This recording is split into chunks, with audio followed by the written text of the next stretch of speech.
Boots and Brian Norman. Did you hear about this, Sean? Talk to me. The beef. So Brian Norman. I just watched his fight the other night, by the way. Which one? Brian The one Norman he had and with Santillan. What you think? He did his thing. He did his thing. Yeah. He got some technical things that I feel like he needs to really sharpen up, especially if you're talking about taking on Boots. Yeah. But go ahead, because I was like, yo, Boots is But the he is next country step. strong. Yeah. Oh, yeah. He looked like it. Yeah. He is country Reminds strong. me a little bit of like Charles Conway. I feel like Charles is even Conway. sharper than him. He is. But yeah, he's Norman like, got a little more bricks in his hands for 47 compared to Charles at 54. Charles got popped too. Yeah. Charles can punch, but Yeah. I think Norman pound for pound is a heavier handed guy than Charles. But I mean, Boots and Norman, you could easily argue Barrios or Stanionis is a tougher one, but in my opinion, Boots and Norman is the best fight at 47. Boots and We got Nikita coming on. cool. Okay. Boots Boots and the other two names opposed to Norman. I think some people would argue Stanionis would be the toughest test at 47 or Barrios. I think feel Norman. like Stanionis is like kind of declined. Out of ring activity, all that kind of stuff. I mean, I think we know, I mean, if Boots can't get a fight at 147, what do you like? Going 154? I see Eddie talking about it. I just feel like there's more money for Boots at 154. At 147, he'll become undisputed, but what comes with that? Yeah, The history of boxing. It was a little scary, but I kind of feel like it's a little more normal. I feel like Boots' move to 54, like Benavidez to 75. This is a learning lesson, maybe for us to. You can't sit and wait for the. Well, I'll wait. Hey, I think. Hey, we can hear him over here. Okay, you good now? All right, keep going. Yeah, I feel like a move to 54 now for Boots is more reactive than proactive. Just like Benavidez with Canelo. Going to 75, it was a reactive move instead of proactive. Being proactive would have been, I'm not going to get the Crawford fight. I'm not going to get the Canelo fight. Let me cut them off at the next division they may go to and become champion there, so they can't become champion there without going through me. Mm-hmm. Or they just gotta stay where they're at then, or whatever. Mm-hmm. But especially more so with Boots, because Canelo could always just not go to 75 again, right? Yeah. Because he's small. Yeah. But for Boots, I felt like heading into the Spence Crawford fight, he should have already been thinking about fighting Tim Tszyu at 54 or something. You got to cut him off. You got to cut him off. Yeah. And so now you go to 54, that still makes sense. It's a way more poppin' division than 147 is, but it's almost like if you could unify at 47, you should do that before you move up. You should make your stay at 47 worthwhile, but I don't know. He could still go to 54 and I'm a money man. I just worry about the money. Yeah. But it's the same situation with Brian Norman right now. If you can't stay busy because somebody won't fight you because the money ain't right, or somebody won't fight you because the timing ain't right or something like that, you got to keep it pushing. He ain't got time to be waiting on somebody who's the perfect matchup for him. Why not? Because he's still not a superstar. The dude is a superstar. He in a superstar's body, but he don't have the superstar attraction. Like nobody's like outside of the boxing world, nobody knows him. Nobody wants to. Boots? Yeah. Outside of the boxing world, you know what I mean? And it's like you got to get busy.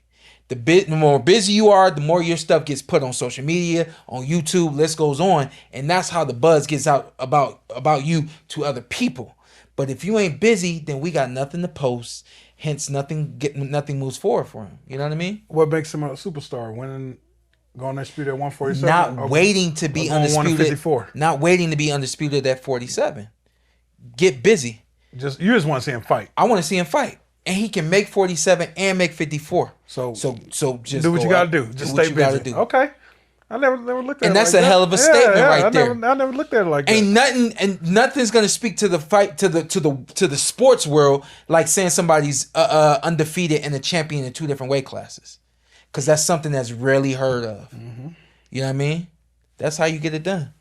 And I know his dad wanted him to be busy. Yeah.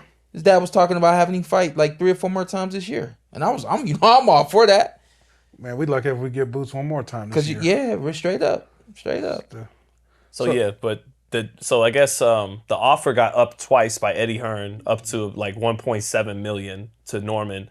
Norman Sr. explaining the business of they get so much money taken out of their purse. sounds like they want to make around $2 million so they could actually go home with $1 million in their pockets. Yeah. Hey, that's not Eddie Hearn's problem. It's not his prerogative. It's, hey, I'm giving you by far a career high payday. Yeah.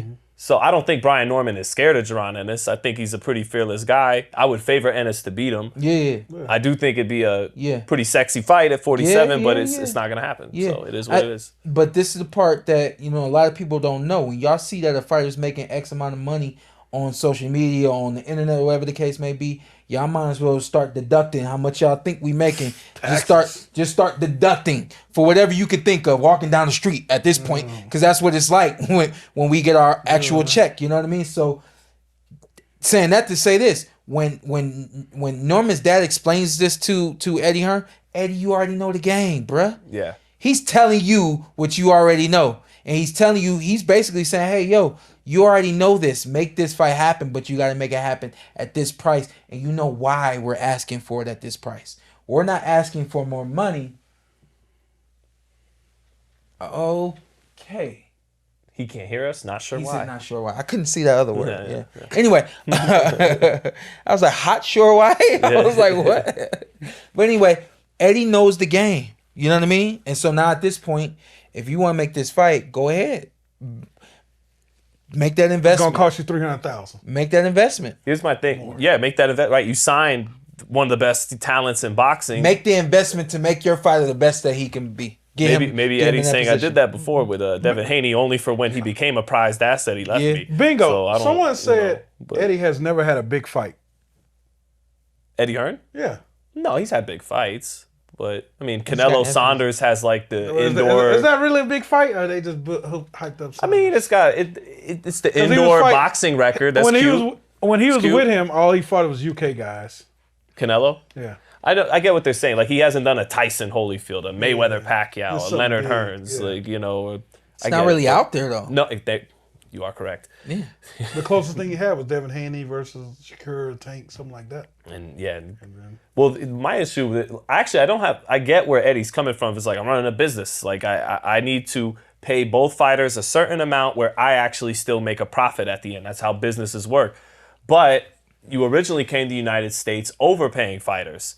And so it kind of sucks that you overpaid all these fights that were, whatever. And now you got arguably the best fight at 147. And your guy Boots, he needs like you're talking about, Sean, like he needs that bump to get up to stardom. So it just sucks that you couldn't overpay for this fight, because this is a fight people actually really want to see. And so. Or the other thing is you take Boots over to England and you make him a star in England, because boxing sells in England. Right. And if you're trying to campaign him, and if you do it right, fight, do a parade, fight, do a city event with him, and you know what I mean, and just keep building it like that. It's Boots in a bad time, 147. Absolutely, the time is horrific. The time is. This is a weight class. You're right. 'Cause started this is a weight class that's always loaded, and it's actually not right now. Yeah. This is called the glamour division of boxing. And What, last 20 years? It's been loaded for a very long since time. Sugar Ray Leonard came. Oh, to okay, so you welterweight. went all the way. All right. Yeah, really, since Ray Leonard came. Yeah. It has really. There hasn't been a dip that I can think of. Like this? This is a true dip. Yeah. I can't think of a dip. Yeah. I'm trying to. Because Yeah. I thought it was going to dip after Floyd. That's when these guys took it over. Sean and Keith and Yeah, Terrence yeah. and Errol and Took it to some another others, level. Kell Brook and but I mean, think the early 2000s. I was That's thinking the my early era 2000s, that I loved, man. and I'm like, It was just Floyd dominant. but it was before Floyd came to 47. It was before he moved up. To Oh, 47. But it still was like, it was still Amazing. nice. Yeah. Shane, Oscar, Tito, Yeah. Forrest, It was still nice. Duarte. Yeah, Yeah. no dips. So, Damn. So, yeah. Damn, Boots.